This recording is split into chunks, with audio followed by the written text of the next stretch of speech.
Chapter?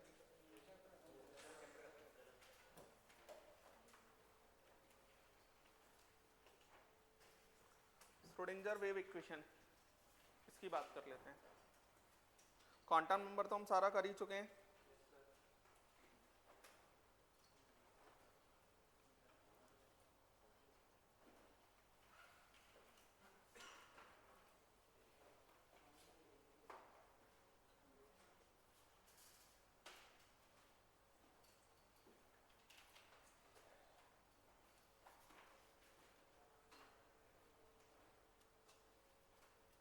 ये थोड़ा अच्छे से सीखना पड़ेगा, क्योंकि आता ही नहीं होगा आप लोगों को।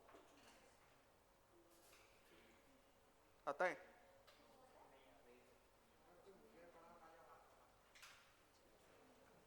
चलो, हाँ,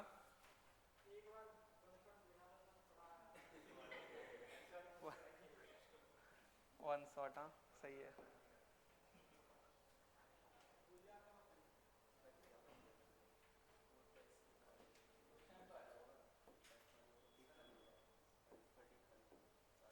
चलो देखो यार, एक्चुअल में अगर हम श्रोडिंगर वेव इक्वेशन की बात करते हैं तो ये delta two psi by del x square है ना। देखो वैसे तो इसको प्रॉपरली बहुत ज़्यादा फील करना तो पॉसिबल ही नहीं है। हाँ, हम वो चीज़ सीखते हैं कि हमारे क्वेश्चन बन जाए। समझ में आ रहा है ना? उस तरीके से सीखना है हमको। तो एक क्वेश्चन तो बनता है ग्राफ बनाने पर, एक क्वेश्चन बनता है प्रोबेबिलिटी पर, समझ में आ रहा है, एक क्वेश्चन बनता है नोट्स वगैरह पर। तो इन्हीं तीनों टाइप के क्वेश्चंस की हमें बात करनी है ना। जैसे कि delta two psi by del x square plus delta two psi by del y square plus delta two psi by del z square plus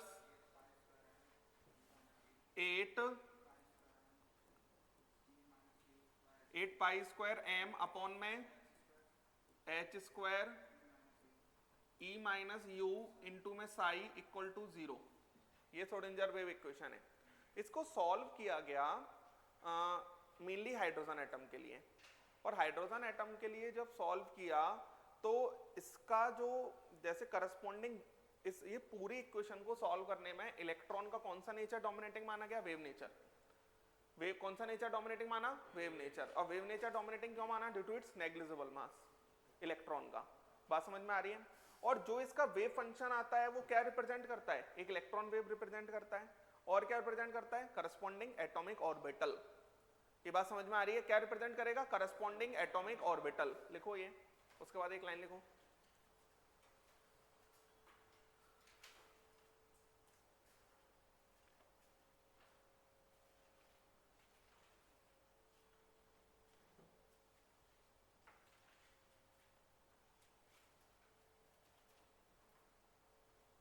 आज ही खत्म करेंगे पूरा।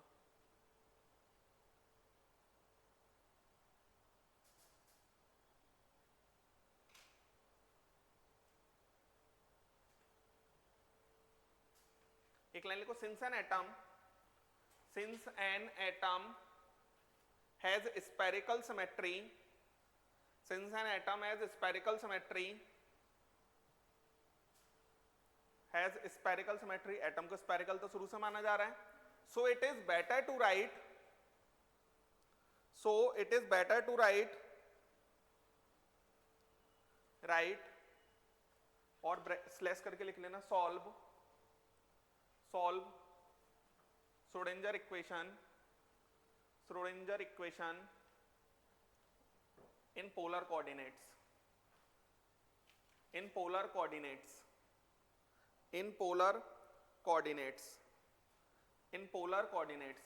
पोलर कोऑर्डिनेट्स का मतलब होता है आर थीटा फाई। ठीक है, ये तो शायद आप मैथ्स में कॉम्प्लेक्स नंबर में कहीं जाके पढ़ते हैं। हाँ ठीक है, कहीं होता होगा, मतलब मेरे को लगता है ऐसा। देखो इधर, अब यहां पर होता क्या है, ये जो एक्स वाई जेड होता था, इस एक्स वाई जेड को हम तीन जो थे वेरिएबल्स, इनको हमने इस फॉर्म में चेंज कर लिया, इट इज पोलर कोऑर्डिनेट्स, है ना। अब ये हमारे पास देखो जरा, ये ऐसा है, ये x है बच्चों, ये y है और ये z है, ठीक है। अब इसके अंदर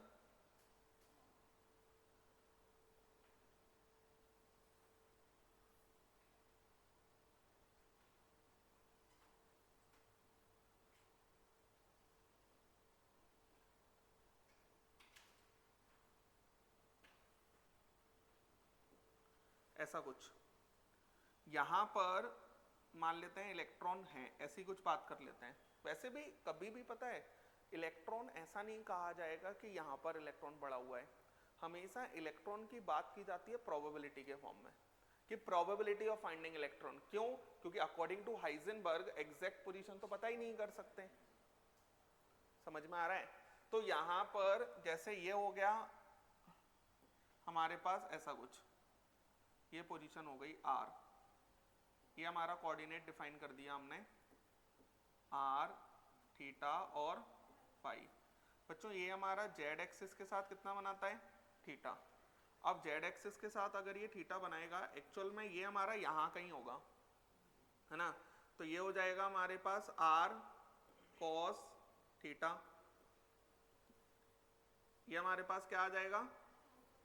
r cos थीटा, है ना, इतना। और ये हमारे पास इतना, ये हमारे पास क्या आ जाएगा? r sin theta. ये एंगल कितना होता है? फाई। बात समझ में आ रहा है? ये एंगल फाई होगा। अब ये हमारा इसका प्रोजेक्शन यहाँ पर और यहाँ पर, तो यहाँ पर अगर हम इसका प्रोजेक्शन करें जो r sin थीटा था, तो ये हमारे पास क्या आ जाता है? r sin theta cos phi. और ये हमारे पास क्या आ जाएगा? r sin theta sin phi. बात समझ में आ रहा है? एक्चुअल में जो हम अब इलेक्ट्रॉन वेव की बात करेंगे या इलेक्ट्रॉन के फंक्शन की बात करेंगे, वो ओवरऑल इस फॉर्म में डिफाइन कर दिया जाएगा, that is psi R theta और फाई। बात समझ में आया? और जब हमने इसको एटॉमिक ऑर्बिटल या हाइड्रोजनिक ऑर्बिटल के लिए सॉल्व किया तो पोलर कोऑर्डिनेट्स के फॉर्म में ही सॉल्व किया, है ना। तो ये r यहाँ कहीं था, तो इसका प्रोजेक्शन z एक्सिस पे गिराया तो r cos थीटा, इधर गिराया तो r sin थीटा, फिर इनका x और y एक्सिस पे ले लिया। ये बात याद रखें कि यहाँ पर ये जो है z एक्सिस के साथ थीटा बनाता है और जो ये प्रोजेक्शन करेगा उसका x एक्सिस के साथ फाई एंगल बनता है। बात समझ में आया? तो हम कोऑर्डिनेट्स तो ड्रॉप कर ही सकते हैं। यहाँ पर ये जो साई r थीटा फाई है बच्चों, इसको भी सॉल्व दो फॉर्म में किया गया। एक हमारा साई r इंटू में साई थीटा फाई, दो अलग फॉर्म में तोड़ लिया हमने। ये बात समझ में आया? ओवरऑल वेव फंक्शन ये है, लेकिन वेव फंक्शन को हम दो अलग अलग पार्ट में बात करना चाहेंगे। दो अलग अलग पार्ट में अगर हम बात करना चाहेंगे तो ये साई आर हो जाएगा radial wave function. Psi are क्या हो जाएगा? रेडियल वेव फंक्शन, है ना। और ये क्या हो जाएगा? Angular wave function, angular wave function. ये हमारा रेडियल वेव फंक्शन हो गया और ये हमारा एंगुलर वेव फंक्शन हो गया। आज बहुत अच्छे से सीखना है ये सब कि कैसे क्या होता है ना। अब रेडियल वेव फंक्शन दो चीजों पर डिपेंड करता है बच्चों, n और l, और एंगुलर वेव फंक्शन दो चीजों पर डिपेंड करेगा, l और m। बात समझ में आ रही है? ये बात समझ में आ गया? अब यहां पर ये हो गया n और l पर डिपेंड और ये हो गया l और m पर डिपेंड। अब एक्चुअल में जब हम रेडियल वेव फंक्शन की बात करेंगे तो 1s के लिए एक अलग रेडियल वेव फंक्शन डिफाइन करेंगे, 2s के लिए अलग करेंगे, 2p के लिए अलग करेंगे, लेकिन px, py, pz का अलग नहीं होगा। क्यों? m पे डिपेंड ही नहीं कर रहा। हाँ, जब आप ऑर्बिटल में चले जाओगे तो फिर एंगुलर वेव फंक्शन चेंज होगा, लेकिन जब आप ऑर्बिटल में नहीं जा रहे हो तो रेडियल वेव फंक्शन ही चेंज होगा। बोलो, बात समझ में आ रही है? क्योंकि n और l जब l इक्वल टू 1 है डेट इज p, फिर m की वैल्यू 0 -1 0 होती है ना। p में तो चाहे m इक्वल टू 0 रखो l तो 1 ही होगा, m इक्वल टू 1 रखो l तो 1 ही होगा, m इक्वल टू -1 रखो m तो 1 ही होगा, तो l तो 1 ही होगा। तो l चेंज नहीं हो रहा ना, n भी, मतलब 2p के लिए रेडियल वेव फंक्शन एक ही होगा। हाँ, 2px, 2py, 2pz के लिए ये अलग हो जाएगा। आ रही है बात समझ क्या कह रहा हूं मैं? अरे बोलो। है ना, तो एक आनी है, लिखो इतना पहले।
चलें, देख लिया।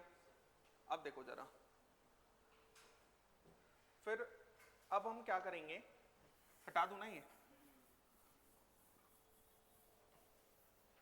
Radial wave function corresponding to n and l किस तरीके से वेरी करेगा उसको समझ लेते हैं थोड़ा।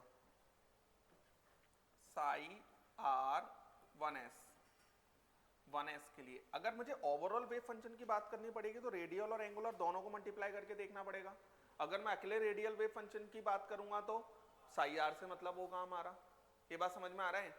तो यहां पर जैसे साई आर 1s का कितना होगा 2 जेड अपॉन ए नॉट की पावर 3/2 ई की पावर माइनस सिग्मा बाई 2। अभी सिग्मा वगैरह क्या है, Z is atomic number, Z क्या है एटॉमिक नंबर। उसके बाद फिर हम जाएंगे 2s के पास, n चेंज हो गया ना, n और l दोनों सेम रहेगा तो रेडियल वेव फंक्शन चेंज नहीं होगा, वो रेडियल वेव फंक्शन सेम ही रहेगा। तो यहां पर ये अगर हम बात करते हैं तो ये आ जाएगा 1 अपॉन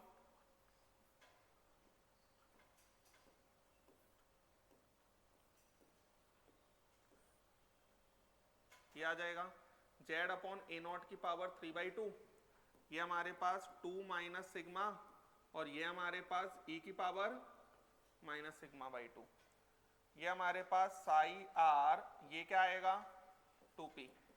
अगर ये साई आर 2p आएगा तो ये हमारे पास क्या आ जाएगा 1 अपॉन 2√6, 1 अपॉन 2√6 जेड अपॉन में ए नॉट की पावर 3/2 और ये हमारे पास सिग्मा e की पावर माइनस सिग्मा बाई 2। ठीक है, उसके बाद में 2p के बाद 2px 2py 2pz तो n और l सेम ही रहेगा तो उनका रेडियल वेव फंक्शन तो सेम ही होगा। यहाँ पर साई r अगर हम बात करते हैं 3s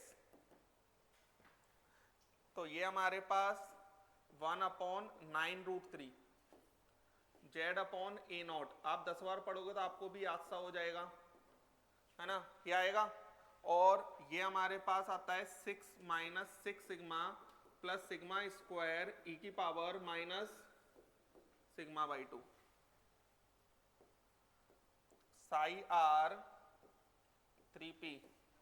ये आएगा हमारे पास 1 upon 9√6 Z upon a naught की पावर 3/2 और ये हमारे पास 4 minus sigma into sigma e की पावर माइनस सिग्मा बाई 2, ये हमारे पास साई आर, ये हमारा कितना आएगा 3D 1/9√20 Z upon a naught की पावर 3/2, ठीक है।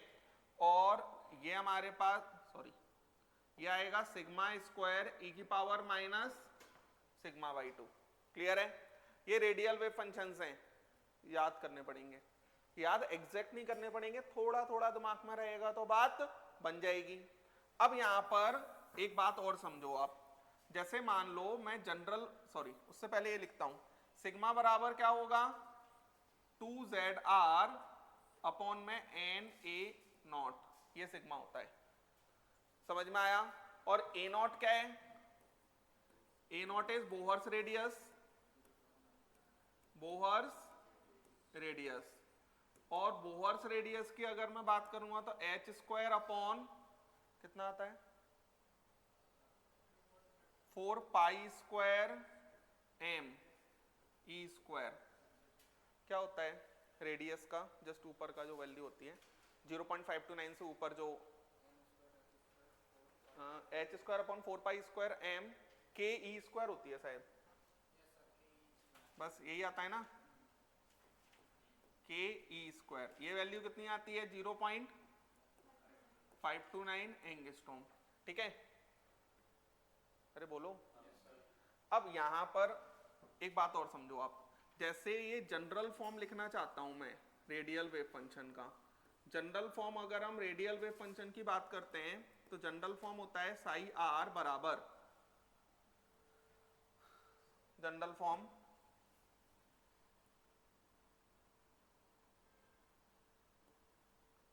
e की पावर माइनस में सिग्मा अपॉन में k, ये सिग्मा की पावर l, और ये हमारे पास कोई पॉलिनोमियल आएगी, polynomial of degree n minus, ये बात समझ में आ रहा है? या फिर ये इस फॉर्म में भी हो सकता है, और साई आर बराबर ए की पावर माइनस में r अपॉन में k, r की पावर l, r के फॉर्म में पॉलिनोमियल होगी, polynomial of degree n minus l minus 1, बात समझ में आ रही है? n minus l minus 1। यहाँ पर अगर हम देखते हैं ये जो पॉलिनोमियल होना चाहिए, polynomial must be non trivial, polynomial must be non trivial, बात समझ में आया? ये पॉलिनोमियल कैसा होगा? Non trivial. अब आप एक बात समझो, जैसे सिग्मा के फॉर्म में है ये हमारे पास, अब इसको समझना, नॉन ट्राइवियल समझते हो, कॉमन नहीं आना चाहिए, और ज्यादा जितना कॉमन आ सकता है पहले ही ले लो। जैसे ये दिया है, इसको इससे कंपेयर करो, ये सिग्मा कितना दिया है, सिग्मा की पावर l दी हुई है, तो सिग्मा की पावर l तो सिग्मा की पावर 1 है, तो यहाँ पर l कितना आ गया होगा 1 आ गया होगा। यहाँ पे मुझे कहीं पे पॉलिनोमियल तो दिख ही नहीं रहा सिग्मा में, तो n minus l minus 1 equal to 0 आ जाएगा। तो यहाँ पर ये हमारे पास n इक्वल टू कितना 2 आएगा, 2 और l equal to 1 is 2p, तो ये हमारा 2p को रिप्रेजेंट करना चाहिए, कर रहा है, समझे? जैसे मान लो और देखो, ये हमारा कितना हो जाएगा l equal to 2, l equal to 2 हो गया, और n minus 2 minus 1 equal to 0, तो ये हमारे पास कितना आ जाएगा 3, तो 3d, तो ये 3d को रिप्रेजेंट कर रहा है। क्लियर है? तो जनरल फॉर्म लिख के हम इससे रिलेट कर सकते हैं। क्लियर है क्या कहा मैंने? और पता है जनरल इक्वेशन में भी इतना पार्ट याद रख लोगे तो काम बन जाएगा, लेकिन हाँ सबको एक जैसा लिखना पड़ेगा, सिग्मा की जितनी पावर होंगी सब जाके एक साथ लिख लो, जितना भी हमारे पास पॉलिनोमियल होगा वो एक साथ आना चाहिए, फिर पॉलिनोमियल को नॉन ट्राइवियल करना है, फिर इस केस से कंपेयर करना है। क्लियर है क्या कहा मैंने? समझ पा रहे हैं? लिखेंगे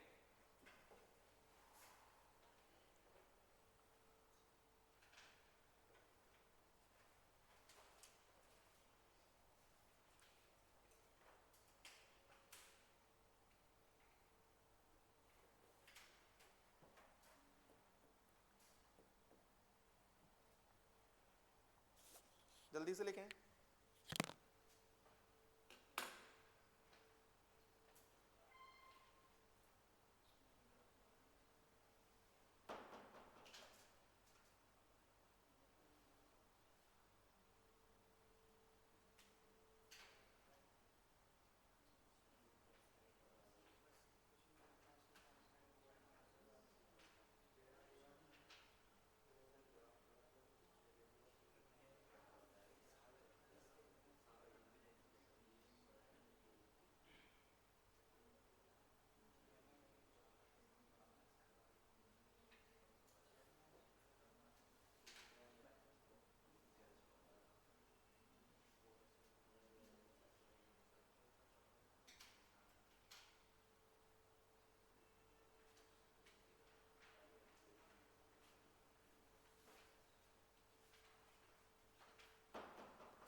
पर एन एच बोआ रेडियस के नीचे एन हो, ये 4 पाई स्क्वायर एम के ई स्क्वायर है, ऊपर एच है।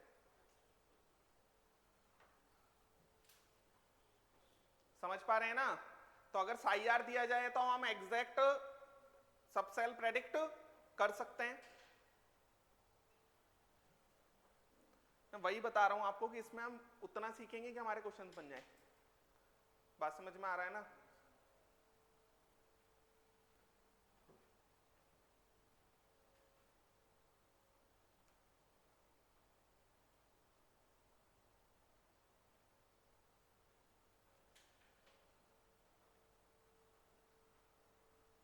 लिख लिया?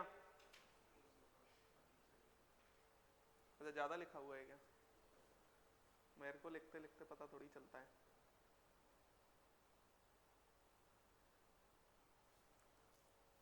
कल से पीरियोडिसिटी स्टार्ट कर देंगे, है ना? मॉड्यूल तो होगा पीरियोडिसिटी का। तो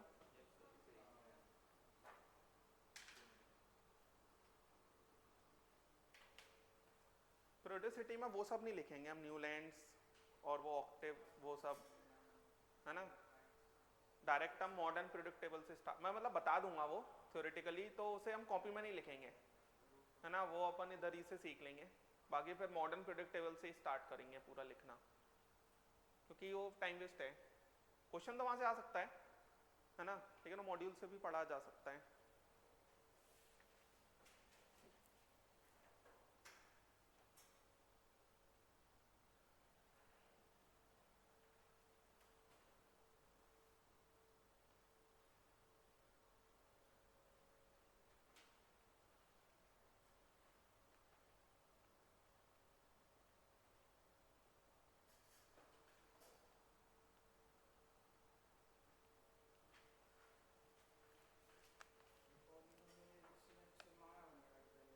हाँ, पहले वाले में सिग्मा में, दूसरे वाले में आर में, दोनों बातें सेम ही है।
चलें?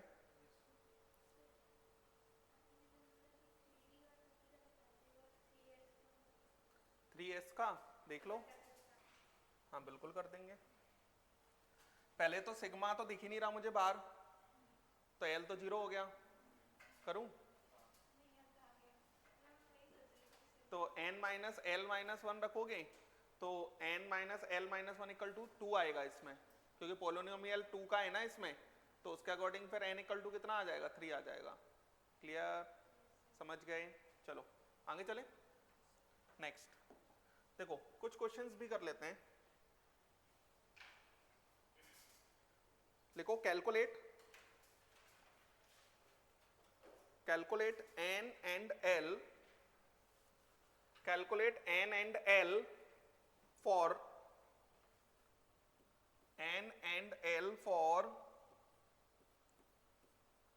psi r बराबर k e की power minus r upon k r square 2r minus में r square upon a not,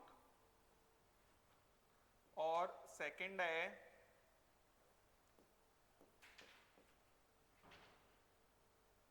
Sai r बराबर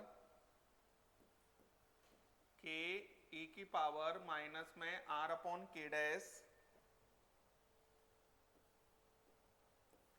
r square a r cube plus b r square plus C R. तो यहां पर सबसे पहले तो r बाहर आ जाएगा, तो r क्यूब आ जाएगा, r क्यूब आ जाएगा तो ये हमारे पास 2 minus r upon a naught आ जाएगा। तो ये तो आपको दिख रहा होगा l इक्वल टू 3, समझ आ रहा है सभी को, और n minus l minus 1 equal to 1, तो n इक्वल टू कितना 5 आएगा। तो ये हमारा कौन सा ऑर्बिटल रिप्रेजेंट कर रहा है, 3f नहीं 5f, बोलो, अरे आ रहा है समझ। नेक्स्ट यहां पर क्या कॉमन आ जाएगा r, तो ये हमारा r cube plus O into यहां पर l इक्वल टू कितना है 3 है, और n minus l minus 1 equal to कितना है 2 है। तो ये हमारे पास n माइनस कितना 3 minus 1 equal to 2, n equal to 3 नहीं n इक्वल टू 6, तो ये क्या आ जाएगा 6f। क्लियर है? समझ गए क्या कह रहा हूं मैं? लिख लें, इस तरीके से निकाल सकते हैं।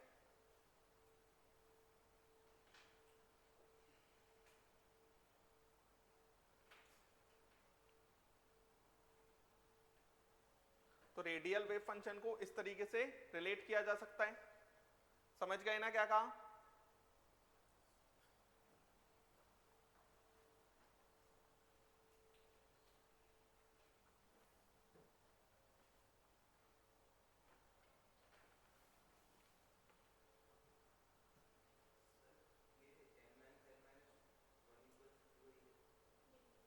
डिग्री देख लो ना,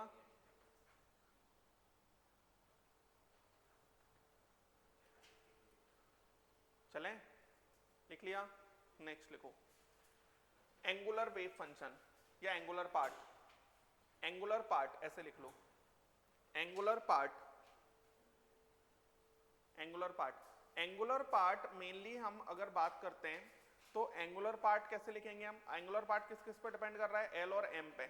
तो जैसे मान लो P लिया, तो P के लिए तो एंगुलर पार्ट सेम ही हो गया, फिर हम P में किसको लिखेंगे? Px, Py और Pz, क्योंकि उनमें m चेंज हो जाएगा तो चेंज हो जाएगा। आ रहा है समझ क्या कह रहा हूं मैं?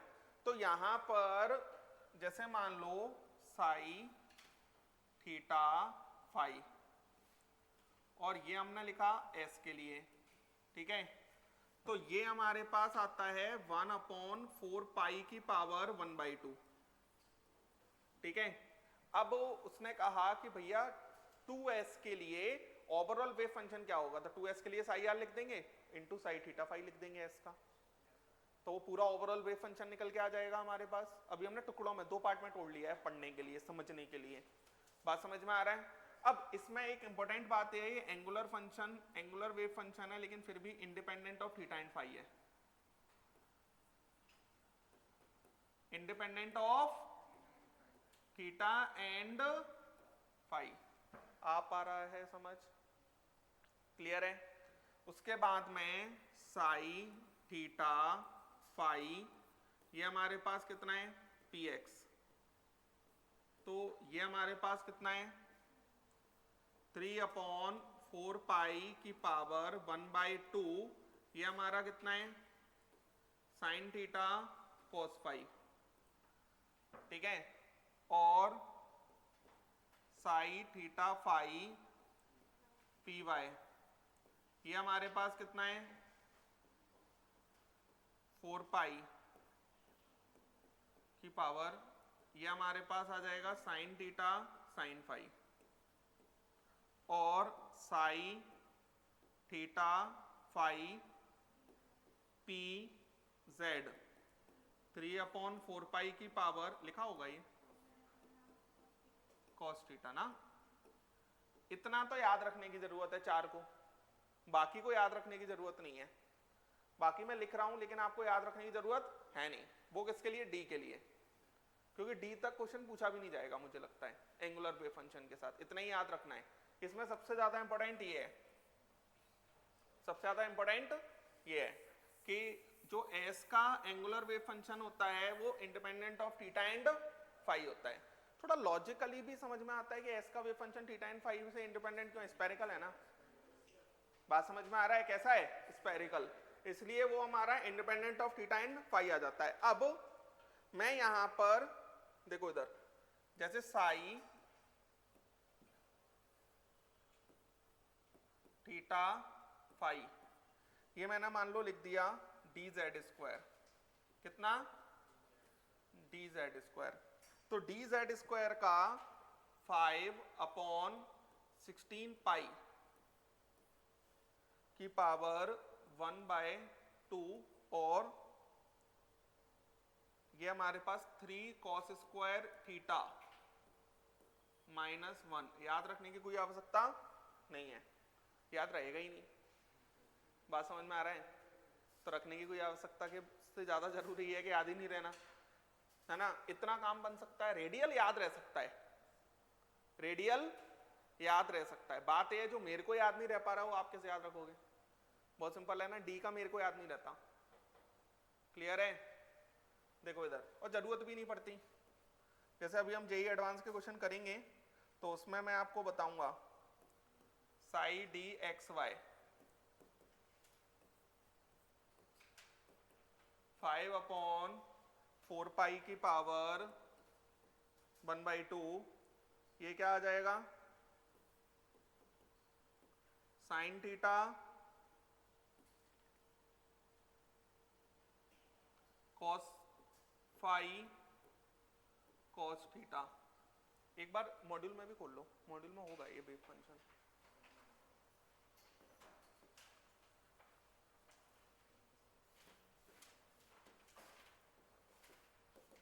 है? हाँ, नहीं है? अपॉन 4 पाई की पावर 1/2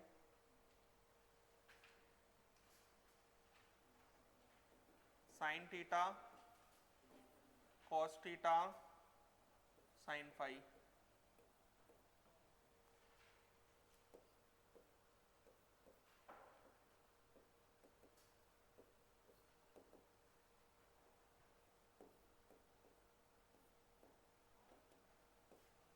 अपॉन 4 पाई की पावर 1/2 साइन स्क्वायर थीटा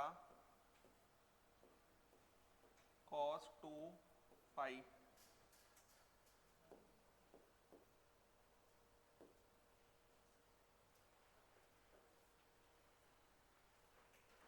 ये एक्स जेड के लिए है, X Z Y Z D X Y 15/4 pi की power 1/2 sine square theta sine 2 pi लिख लें, ज़रूरत नहीं होती लेकिन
चलें क्या आगे?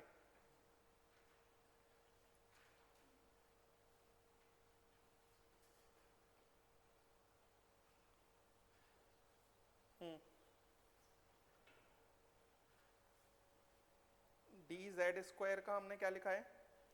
जनरली जेड स्क्वायर के लिए m इक्वल टू 0 डिफाइन कर देते हैं, ठीक है ना। जेड स्क्वायर के लिए m इक्वल टू 0 डिफाइन कर लेते हैं। जेड के लिए m इक्वल टू 0 लेके चलो, आप बात समझ में आ रहा है? z के लिए m इक्वल टू 0 लेके चलो, मतलब pz के लिए भी m इक्वल टू 0 लेके चलो और dz स्क्वायर के लिए भी m इक्वल टू 0 लेके चलो। dz स्क्वायर का 5/16 पाई की पावर 1/2, हाँ। dx square minus Y square का 15/4 पाई की power 1/2 sine square theta cos 2 phi, और dxy का 15 हाँ, और dxz का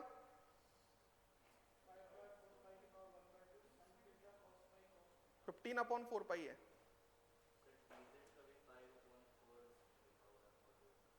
किसका?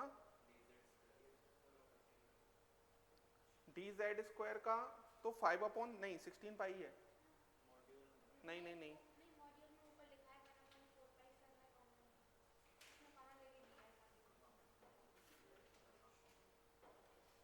एग्जैक्ट वैल्यूज यही आएंगी, उसमें कुछ कॉमन नहीं लेना। बात समझ में आ रहा है ना? D x Z D x Z को 15/4 कर लो, बस बाकी सब ठीक है।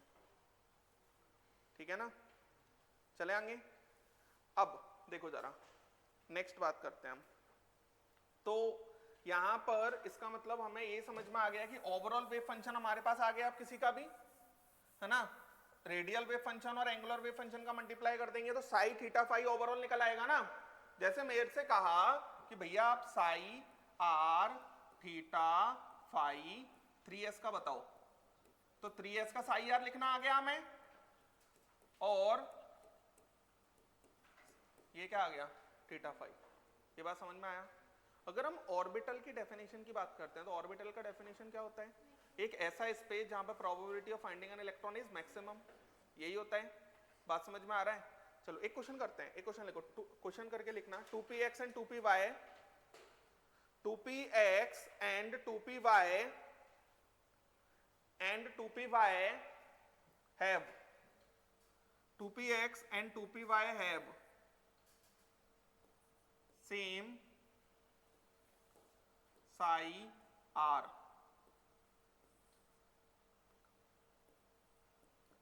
different psi r theta phi, different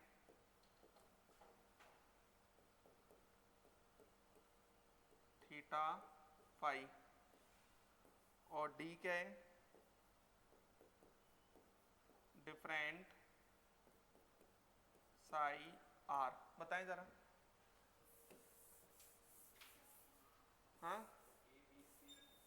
ABC answer होगा, बोलो, है ना, क्योंकि इसमें क्या चेंज होगा, 2px और 2py में सिर्फ m चेंज होने वाला है, बाकी सब तो सेम ही रहने वाला है, तो साई आर सेम, ओवरऑल तो डिफरेंट हो ही जाएगा। क्लियर है, समझ गए ना।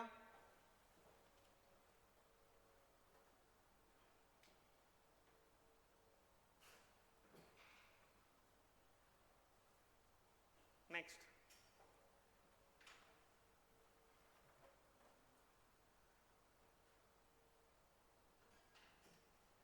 चलें क्या, नेक्स्ट लिखो significance of psi r, significance of psi r, psi r, psi r लिखो, psi r is called,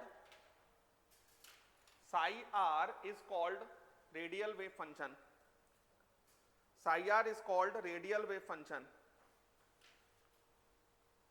is called radial wave function. Second point लिखो, it gives amplitude of electron wave, it gives amplitude of electron wave, it gives amplitude of electron wave. Next point लिखो, it gives, ऐसे लिखो, its value may be, its value may be positive और negative और even zero. Psi R basically क्या represent करता है, atomic orbital. बात समझ में आ रहा है ना, ये बात समझ में आ रहा है। रेडियल वेव एटॉमिक ऑर्बिटल, ऐसे कह सकते हैं कि radially probability of finding electron कैसी क्या हो रही होगी, वो अकेला साई आर नहीं बताता, वो साई स्क्वायर आर बताता है। साई आर को लॉजिकली सिर्फ क्या कहा जाता है, रेडियल वेव फंक्शन, और अगर इसका सिग्निफिकेंस देखें तो लॉजिकली एग्जैक्टली प्रोबेबिलिटी वगैरह के बारे में कुछ नहीं बोलेगा। बात समझ में आ रहा है। लास्ट पॉइंट लिख लो, it gives value of n and l, it gives value of n and l, it gives value of n and l, n and l. बात समझ में आ रही है। नेक्स्ट लिखो बच्चों, significance of psi square r, significance of psi square r, psi square r लिखो, psi square r is called, psi square r is called radial probability density, psi square r is called radial probability density. Next point लिखो, it gives it gives probability of finding the electron at a point in a particular direction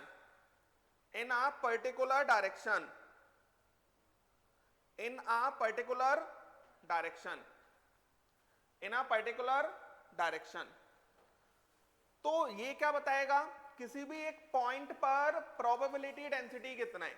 ये बात समझ में आ रहा है, किसी एक डायरेक्शन में जाएंगे तो ये बात समझ में आया। एक लाइन और लिखो, its value may be zero और पॉजिटिव, नेगेटिव तो हो ही नहीं पाएगी। Its value may be zero और positive,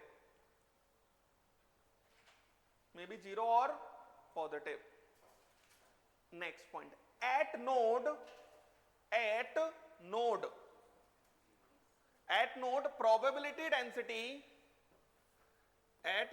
probability density psi square r equal to 0। at node probability density psi square r 0। अब बच्चों मेरी बात को बहुत अच्छे से समझना, ये तो हमने डिफाइन किया किसी एक पर्टिकुलर डायरेक्शन में जाके किसी एक पॉइंट पर अगर प्रोबेबिलिटी डेंसिटी चाहिए तो वो साई स्क्वायर आर देगा। साई आर क्या था, नॉर्मल रेडियल वेव फंक्शन था, एम्पलीट्यूड दे देता है, इसके अलावा कुछ बातें नहीं होंगी उसकी। बच्चों एक टर्म और होता है, दैट इज रेडियल प्रोबेबिलिटी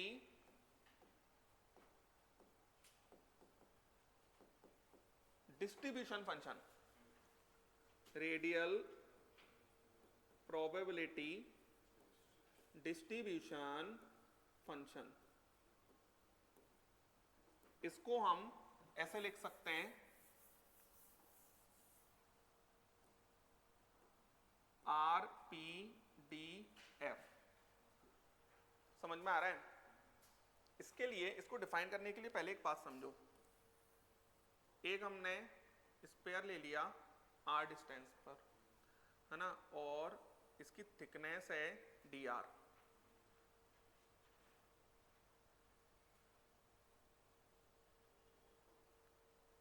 इसकी थिकनेस कितनी है?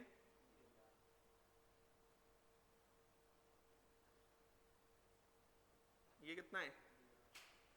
dr बोले, है ना। तो volume of spherical shell of thickness dr। देखो इधर dr, आप फील करो, एक स्पेयर है ना, और वो dr थिकनेस का है, तो उसका वॉल्यूम कितना होगा? तो 4, पहले अंदर वाले का 4 पाई आर स्क्वायर हो गया, 4 पाई आर स्क्वायर क्या हो गया? एरिया हो गया। 4 पाई आर स्क्वायर में थिकनेस का मल्टीप्लाई कर दो, दैट्स dr। तो ये हमारे पास कितना आ जाएगा? 4 पाई आर स्क्वायर dr। ये बात समझ में आया? उसके बाद क्या, अरे पाई लिखा है, 4 पाई आर स्क्वायर और ये dr, ठीक है। उसके बाद यहां पर radial probability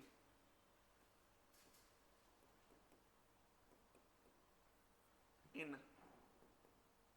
spherical shell of thickness dr, ये कितना आ जाएगा?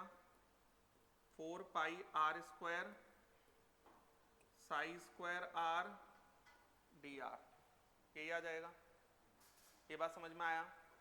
अब इसको हम क्या कर देंगे ना, radial probability per unit thickness, per unit thickness, radial probability per unit thickness, इसी को कहा जाता है RPDF, radial probability distribution function. Per unit thickness कितना हो जाएगा?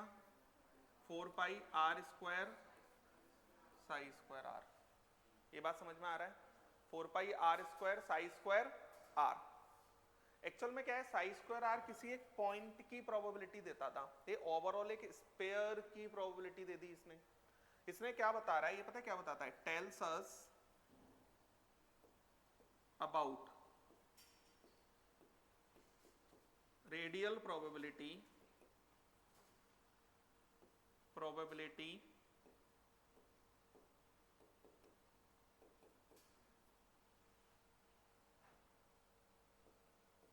of a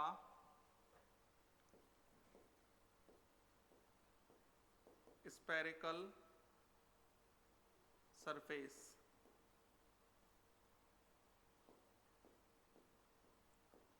of radius r। मतलब साई स्क्वायर आर सिर्फ एक पॉइंट की बताता था, एक एक पॉइंट की हमें बताती, फिर हमने उसका वॉल्यूम से मल्टीप्लाई कर दिया तो वो पूरा एक उसकी बता दी थिकनेस डी आर में जो प्रोबेबिलिटी होगी पर यूनिट थिकनेस, मतलब आर डिस्टेंस पर जो आर रेडियस का स्क्वायर है, उस ओवरऑल उसकी प्रोबेबिलिटी रेडियल प्रोबेबिलिटी कितनी निकलेगी, 4 pi are square psi square r. बात समझ में आया? 4 pi are square psi square are.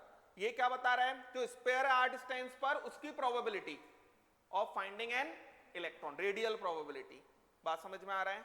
Radial probability लिखेंगे।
चले क्या?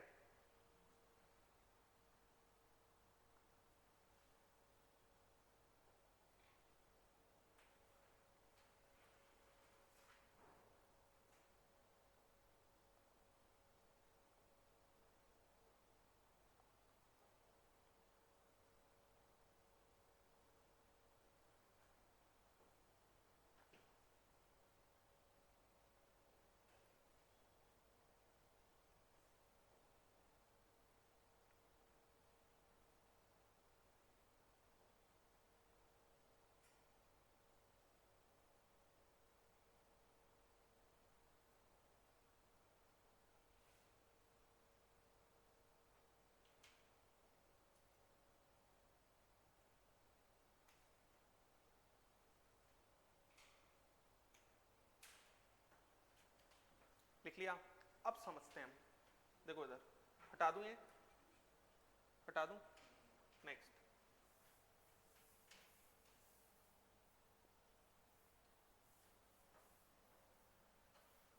जैसे अब देखना जरा,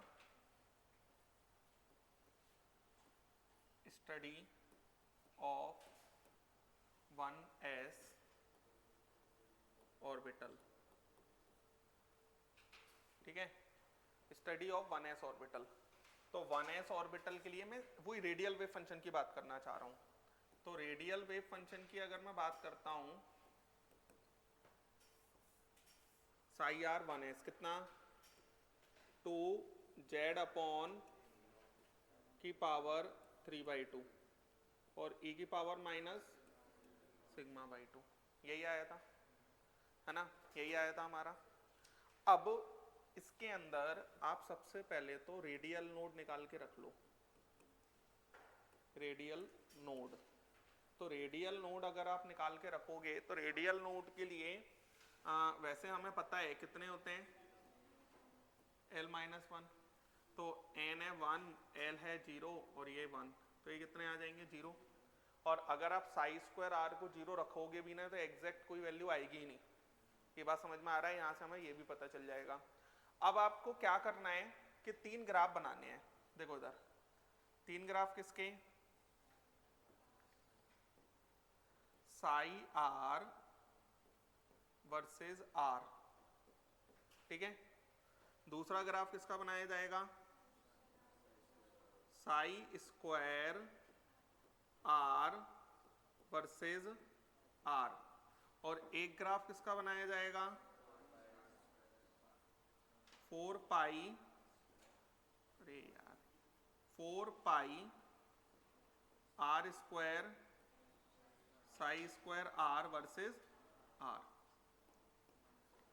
अब एक बात याद रखो, s ऑर्बिटल्स का जब भी ग्राफ बनाऊंगा ना तो s ऑर्बिटल के ग्राफ के अंदर जो स्टार्ट होगा ग्राफ वो कोई certain value of y axis से होगा। किस किस का, साई r और साई स्क्वायर r का। इसमें तो r 0 आएगा ही, तो ये तो 0 से स्टार्ट होने ही है सारे। p और d के ग्राफ हमेशा ओरिजिन से स्टार्ट होंगे। तो इन दोनों के लिए वो लाइन बोल रहा हूं मैं कि s ऑर्बिटल का graph certain value of y axis से स्टार्ट करना है। ये बात समझ में आ रहा है।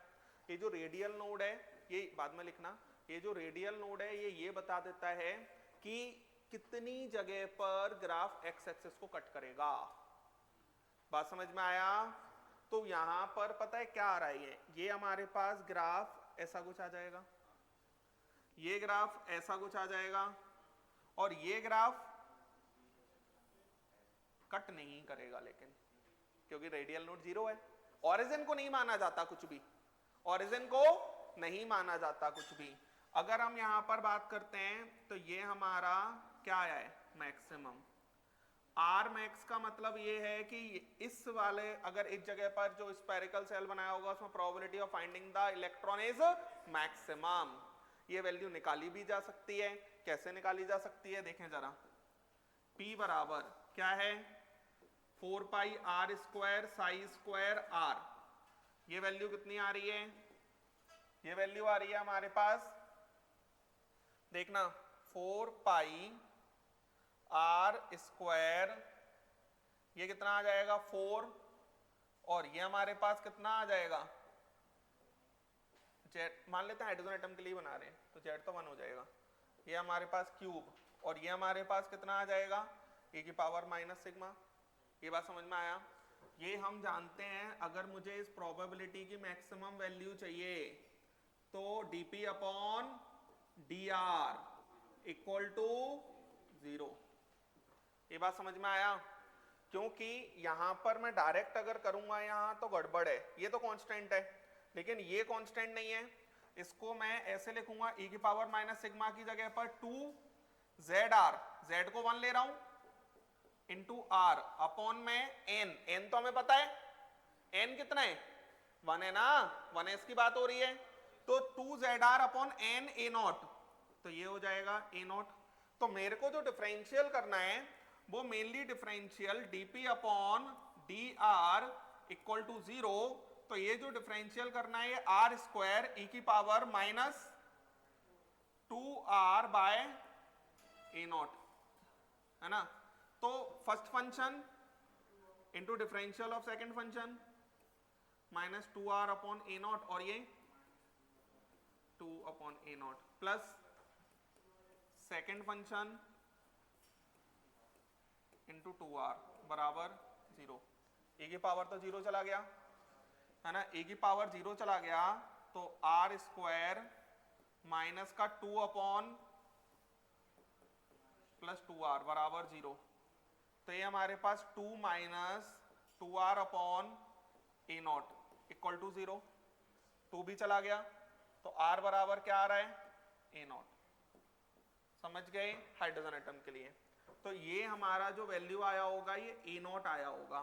ये a0 वैल्यू पर प्रोबेबिलिटी मैक्सिमम होगी इलेक्ट्रॉन मिलने की, पूरा स्फेरिकल सेल जो होगा। और अच्छे से फील करते हैं s ऑर्बिटल कैसा होता है, स्फेरिकल होता है ना। तो एक्चुअल में प्रोबेबिलिटी को हम डॉट से रिप्रेजेंट करते हैं, इलेक्ट्रॉन की प्रोबेबिलिटी को। तो एस ऑर्बिटल जैसे बनाया मैंने, तो जैसे मैंने एस ऑर्बिटल बनाया, ये हमारा एस ऑर्बिटल रहा, ठीक है।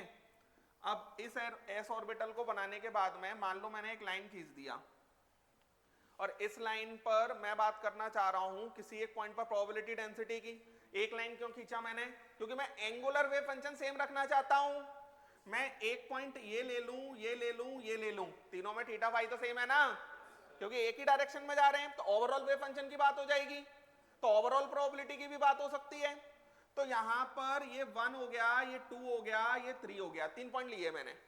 अगर मैंने 3 पॉइंट लिए यहां पर, तो मेरे को क्या पता चल रहा है, ये आर जैसे जैसे बढ़ रहा है प्रोबेबिलिटी घट रही है। तो इसका मतलब सबसे ज्यादा प्रोबेबिलिटी 1 पे होगी, फिर 2 पे होगी, फिर 3 पे होगी। अब ये पॉइंट आप जरूरी नहीं है यहां भी ले सकते हो, ये पॉइंट आप यहां भी ले सकते हो, ये पॉइंट आप कहीं भी ले सकते हो।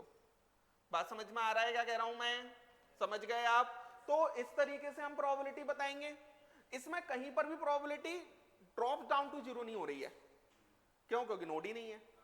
ये बात समझ में आया? क्यों ड्रॉप डाउन टू जीरो नहीं हो रही? क्यों? क्योंकि नोड ही नहीं है। ये बात समझ में आ रही है? समझ पा रहे हैं सभी लोग? कोई तकलीफ है? ये मैक्सिमम प्रोबेबिलिटी निकाल लेंगे, आएगा क्वेश्चन तो बोलो यार, लिखेंगे। ऐसे किया जाता है। तो मुझे लग रहा है कि आपको समझ आ रहा होगा।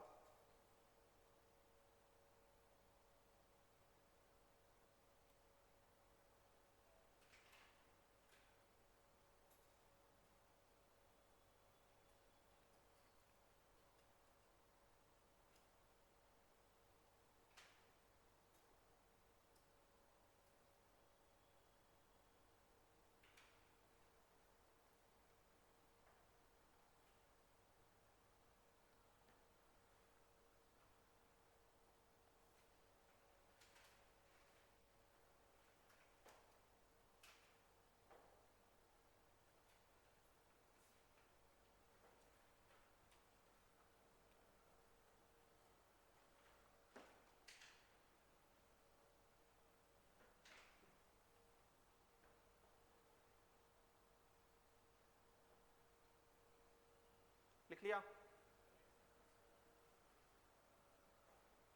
लिखो, आराम से लिखो यार। लेकिन आज हम इसको खत्म नहीं करेंगे।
अब यहां पर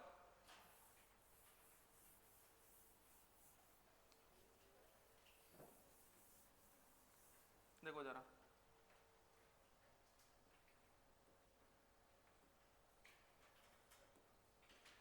स्टडी ऑफ 2s ऑर्बिटल। तो स्टडी ऑफ 2s ऑर्बिटल अगर हम इसकी बात करते हैं,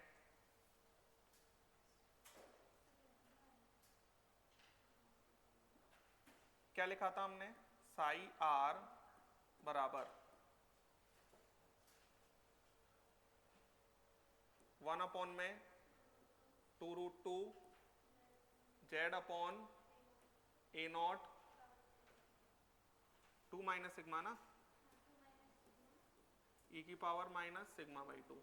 अब यहां पर क्या, हाँ जेड अपॉन ए नॉट की पावर 3/2।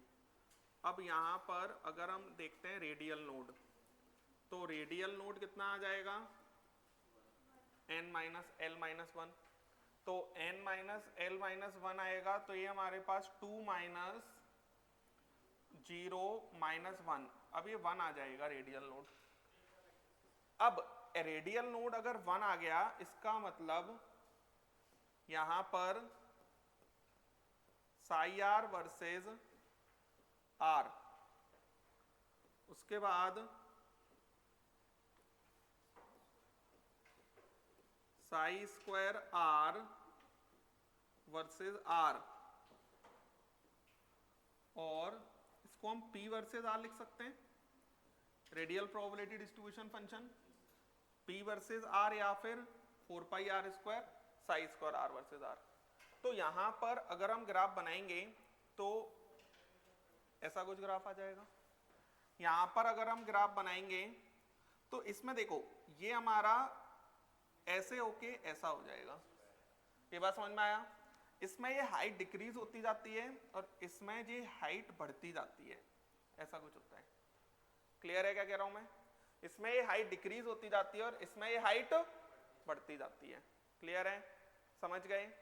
तो ये कहानी बनती है।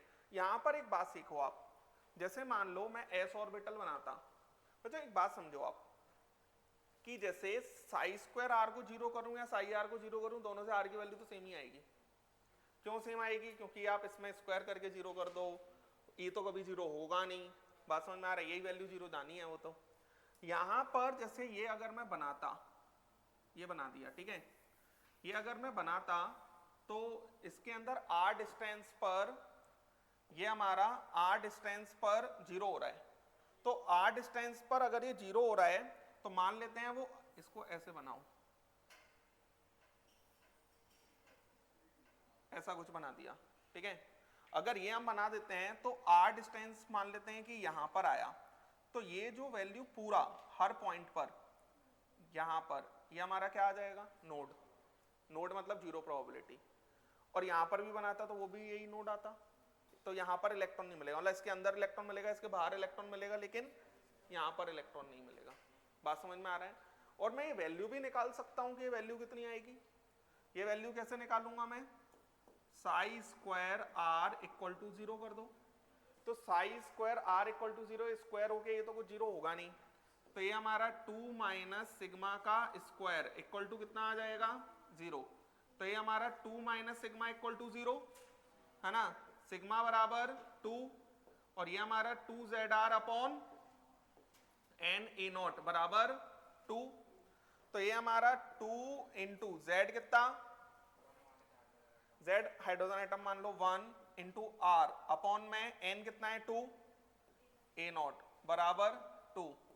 तो ये आर बराबर कितना आ रहा है, 2 ए नॉट। तो 2 ए नॉट डिस्टेंस पर नोड आएगा।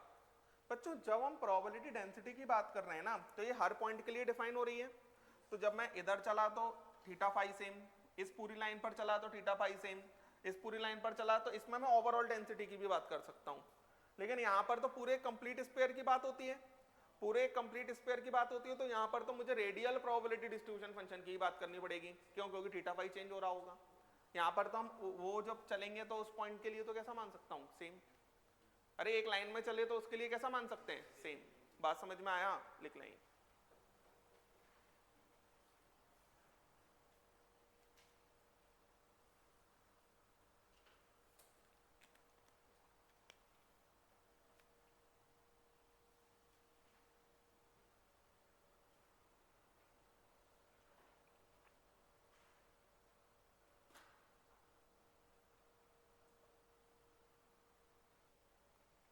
कभी भी अगर आपसे मुझसे रेडियल नोड पूछा जाए किसी का भी, बता सकते हैं psi square R equal to 0 करके, और अगर वो मैक्सिमम प्रोबेबिलिटी पूछे तो वो भी बता सकते हैं 4 pi are square psi square r में डीपी अपॉन डी आर को 0 कर देना। समझ पा रहे हैं? तो इलेक्ट्रॉन को प्रोबेबिलिटी मतलब डॉट के फॉर्म में हम रिप्रेजेंट करेंगे। तो जैसे अगर ये नोड आ रहा है तो ये इस डायरेक्शन में भी 2a0 डिस्टेंस पर, इस डायरेक्शन में भी 2a0 डिस्टेंस पर, इस डायरेक्शन में भी 2a0 डिस्टेंस पर, हर डायरेक्शन में तो स्क्वायर ही बनाएगा वो। और ये ऐसा जरूरी नहीं है कि s ऑर्बिटल है इसलिए s में बना रहा है, p में भी जैसे p होता है ना, अभी मैं p का बनाऊंगा, p में अगर किसी एक डिस्टेंस पर नोड आ रहा है, जैसे मान लो इस डिस्टेंस पर नोड आ रहा है, तो ये पूरे स्फेरिकल नोड ही होगा इसमें भी। बात समझ में आ रहा है ना? तो रेडियल और स्फेरिकल नोड ही कहलाता है। बात समझ में आ रहा है? और इन जो मैंने ऑर्बिटल आपको उससे पहले दिखाए थे ना, शेप ऑफ एटॉमिक ऑर्बिटल, उसमें जो मैंने लाइंस बनाया था, उसमें ये जो मैंने लाइंस बनाया था ये हमारा कैसा क्या था, इन लाइंस पर probability of finding electron same होता है। पूरी एक लाइन पर, ये बाउंड्री पर प्रोबेबिलिटी ऑफ फाइंडिंग इलेक्ट्रॉन कैसा होता है, सेम। तो ये जो रिजिड बाउंड्री बनाता हूं, इस पूरी बाउंड्री पर प्रोबेबिलिटी ऑफ फाइंडिंग इलेक्ट्रॉन कैसा होगा, सेम। ये बात समझ में आ रही है? इतना डेप्थ में वैसे पूछने वाला है नहीं। चले आगे।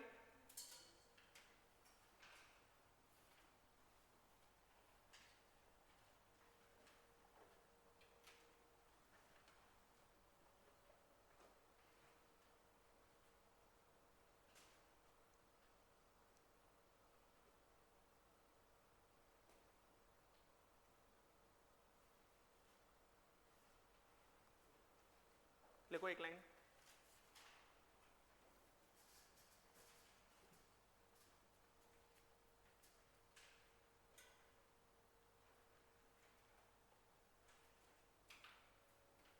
लिखो ग्राफ फॉर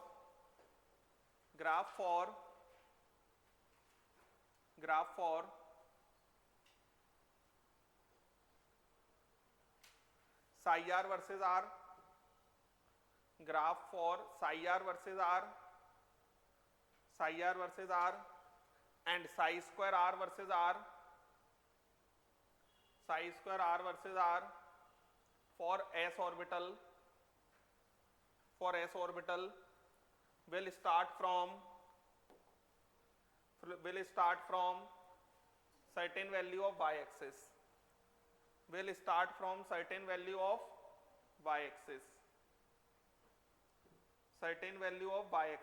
next point लिखो, graph for psi r versus r, psi square r versus r, for p and d orbital, will start from origin। समझ गए? और 4 pi are square psi square r के लिए तो ओरिजिन से सारे होने ही हैं। जैसे मान लो अगर हम बात करते हैं यहाँ 2p ऑर्बिटल की, ठीक है, 2p ऑर्बिटल की अगर मैंने बात किया तो 2p ऑर्बिटल के लिए जो साई आर होता है वो बताएं जरा, 1 अपॉन में 2√6 z अपॉन a0 की पावर 3/2 सिग्मा e की पावर माइनस σ/2, यही होता है, सिग्मा e की पावर माइनस σ/2। चलो जरा समझो ये हो रहा है। अब यहां पर सबसे पहले रेडियल नोड कितने, n-l-1 कितने आएंगे, 2 - 1 - 1 कितने आएंगे, 0। अगर ये रेडियल नोड 0 आ रहे हैं तो इसके अंदर साई r वर्सेस r, इसका ग्राफ हमारा ओरिजिन से स्टार्ट होके ऐसा कुछ चला जाएगा, सॉरी, तो यहां पर कट ही नहीं करेगा,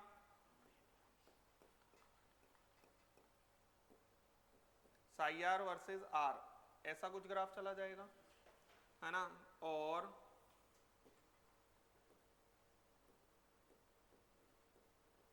Sai square R versus are, ऐसा ही, और P वर्सेज R, ये ग्राफ कैसा आएगा? ऐसा ही कुछ आएगा। मैक्सिमा कहां पर आ रहा है ये निकाल सकते हैं। यहां पर अगर मैं ग्राफ बनाता 4p ऑर्बिटल के लिए, तो 4p ऑर्बिटल के लिए रेडियल नोड निकाल लेता, n माइनस एल माइनस 1, कितने आते? 2 आते।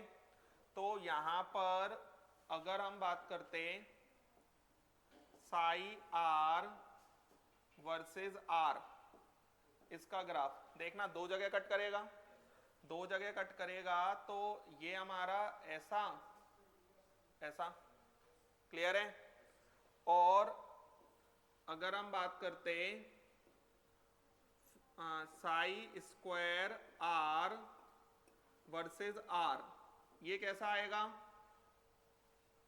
Sai square are versus R, ये कैसा आएगा? ये हमारा हाइट डिक्रीज होती जाएगी, है ना। और अगर हम बात करते P वर्सेस R, तो P वर्सेस R की अगर मैंने बात किया, तो यहां पर पहला टच, फिर हाइट बढ़ेगी, फिर और हाइट बढ़ेगी, क्योंकि R बढ़ता जा रहा है, क्लियर है। अब आप एक बात समझो, जैसे P ऑर्बिटल है, ये P ऑर्बिटल जैसे मान लो ऐसा बनता है जनरली, ऐसा, है ना। ये P ऑर्बिटल अगर ये ऐसा है, तो हो क्या रहा होगा, जैसे इसमें पहले तो प्रोबेबिलिटी बढ़ रही होगी, तो थोड़ी सी डिस्टेंस तक डॉट्स ज्यादा दिखेंगे मुझे, फिर बढ़ते बढ़ते बढ़ते बढ़ते किसी जगह पे घट गई होगी, मान लो इस जगह पे घट गई, तो इस जगह पर अगर ये घट गई तो ये ऐसी घट जाएगी, और फिर ये कंप्लीट स्पेयर बन जाएगा। फिर थोड़ा और आगे चले तो और ऐसे कंप्लीट स्पेयर बनता जाएगा। बात समझ में आ रही है ना? समझ गए क्या कहा गया? इस तरीके से कुछ चलता है ना। लिख लाइन, और बड़ा बनेगा ये, उसी के अंदर आएगा दूसरा नोड भी, क्लियर है। तो एक और नोड ऐसा कुछ आ रहा होगा, क्लियर है ना, ऐसे कुछ चल रहा है।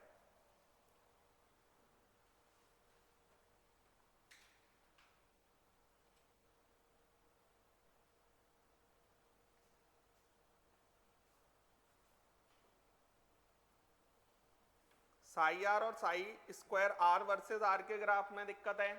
एस ऑर्बिटल के लिए अलग बनता है, पी और डी के लिए अलग बनते हैं। एस के लिए ऊपर से चालू होगा, पी और डी के लिए नीचे से ही चालू होगा, क्लियर है? बोलें?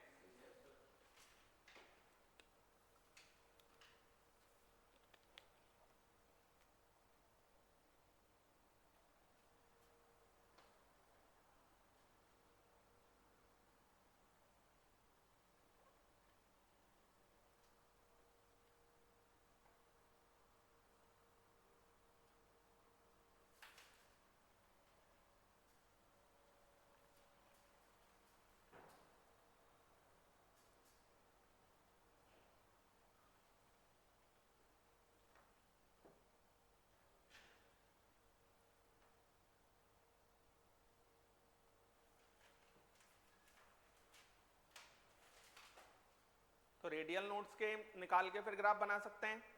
P वर्सेस R के ग्राफ में हाइट कंटिन्यूअसली बढ़ती जाएगी, बाकी में ग्राफ में जैसे यहाँ पर R के ग्राफ में बस मिरर लगा दो तो ऊपर पहुंच जाएगा पूरा, है ना।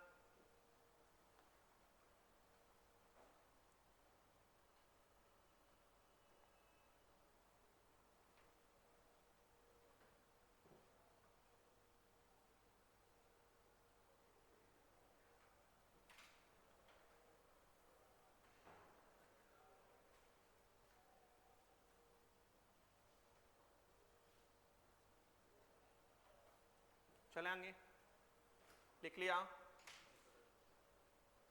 चलो कुछ होमवर्क लिख लेते हैं। क्वेश्चन लिखो, draw the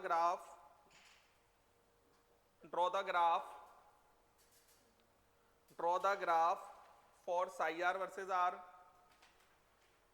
Sai square R versus R, psi square R versus R, and 4 pi are square psi square R for 4 पहला लिखो 5p ऑर्बिटल, पहला लिखो 5p orbital,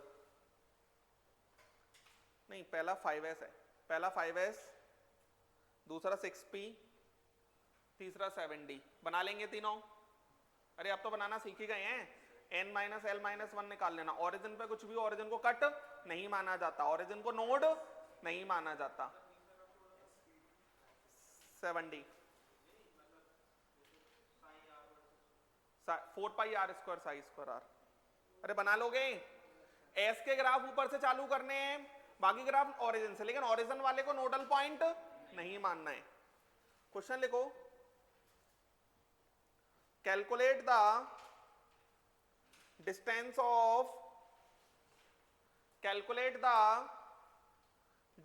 of spherical nodes for spherical nodes for 3s orbital from nucleus, 3s orbital from nucleus. बनाओ।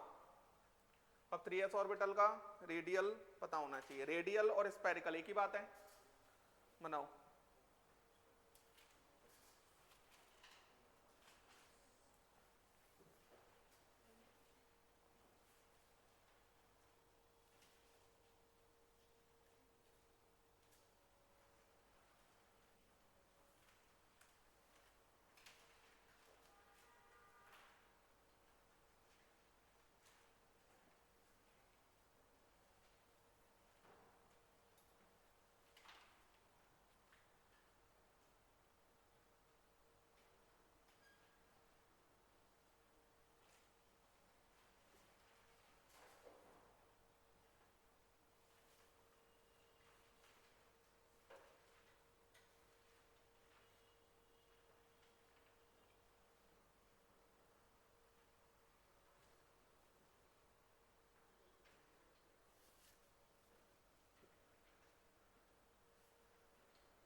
Three S के लिए radial node की value होनी कितनी चाहिए?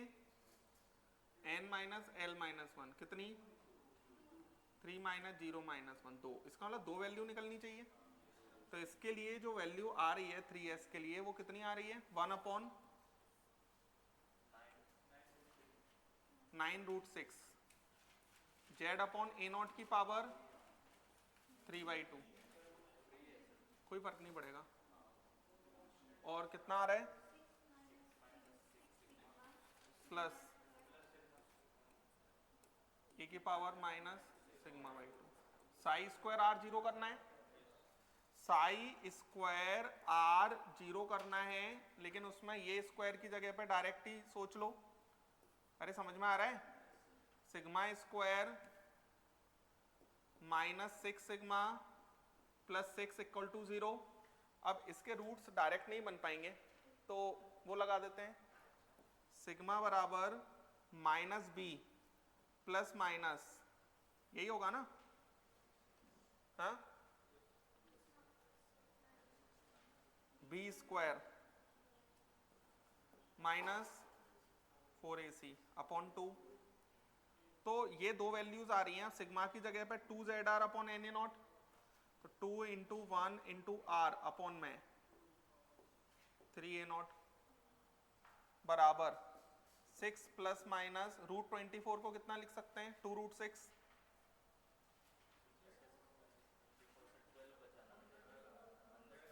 अच्छा 12 बच रहा है, हाँ तो कितना हो जाएगा? 2√3, 2√3 डिवाइड बाय 2।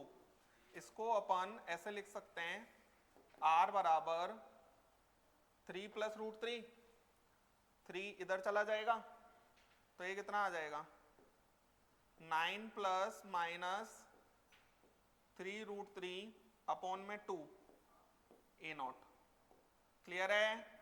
दो ही वैल्यूज आनी चाहिए थी। ये बात समझ में आ रहा है? कितनी वैल्यूज आनी चाहिए थी? दो। लिख लें। अच्छा क्वेश्चन है, इस टाइप की पूछा जा सकता है। और मान लो कहीं पर रेडियल नोट 3 आएंगी तो फिर सॉल्यूशन भी 3 आएंगे, कहीं पर रेडियल नोट 5 आएंगी तो सॉल्यूशन भी 5, लेकिन मैक्सिमम 2 तक का ही पूछा जाएगा। क्लियर है? ठीक है, खत्म है ये। ठीक है ना? अब आप सारा मॉड्यूल